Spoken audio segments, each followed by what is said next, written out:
তারেক রহমান সাহেব আসার পর উনি যেভাবে মুভ করছেন, কথাবার্তা বলছেন, সেখানে একবার ইসলামাইজেশনের দিকে যাচ্ছেন, আকবার আবু সাইদের ওখানে দৌড়ে ছুটে যাচ্ছেন, একবার জামাতকে গুপ্ত সংগঠন বলছেন, নিজের দলের মধ্যেও তার যে নতুন পুরনো এ দুটো গ্রুপ হয়ে গেছে, তারপরে তার লন্ডনি গ্রুপ প্লাস পল্টনি গ্রুপ ভার্সেস গুলশানি গ্রুপ, মানে বেগম জিয়ার যে অফিস কেন্দ্রিক একটা গ্রুপ আছে, তারা পল্টনের একটা গ্রুপ প্লাস লন্ডন থেকে উনি যে ওনার একটা মিনি ক্যাবিনেট বা কিচেন ক্যাবিনেট নিয়ে এসছেন।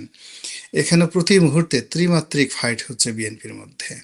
আর সেই ফাইটের মধ্যে গিয়ে তারেক রহমান সাহেব চলছেন ফিরছেন, এবং সেগুলো নিয়ে কিন্তু বিএনপির যারা প্রতিপক্ষ, সেটা জামাত হতে পারে, বিভিন্ন ইউটিউবার হতে পারে, যারা আছে তারা তারেক রহমান সাহেব এবং তার ফ্যামিলিকে নিয়ে নির্দয় এবং নিষ্ঠুর সমালোচনা করেছে এবং করে যাচ্ছে, এবং আগামীতে এটা আরও 10 দিনে মারাত্মক আকার ধারণ করবে। তো সেক্ষেত্রে বিএনপির যারা নেতৃবৃন্দ তারা যদি ধৈর্য হারিয়ে ফেলেন, তো রাজনীতির ময়দানে কি ফলাফল ঘটবে, ইভেন উই ডোন্ট নো। শেষ প্রশ্ন, কি মনে হয় বিএনপি জিতবে না জামায়াতে ইসলামী জিতবে? কে জয়ী হতে যাচ্ছে 12ই ফেব্রুয়ারির নির্বাচনে? যদি ভোট হয়, ভোট কেন্দ্রে ভোটাররা আসে এবং ভোট দিতে পারেন, তাহলে নির্ঘাত বিএনপি জয়যুক্ত হবে 100 ভাগ। এবং জামাত এত খারাপ ফলাফল করবে যেটা আমরা কল্পনাও করতে পারছি না যদি ভোট হয়।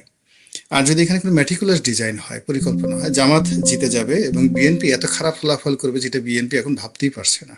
কোনো একটা সিটে হয়তো 500, কোনো একটা সিটে 200, কিছু বলতে পারবে না যে আল্লাহ অনেক ভোট তো পেয়েছে, মাত্র 200 ভোটে পরাজিত হয়েছে।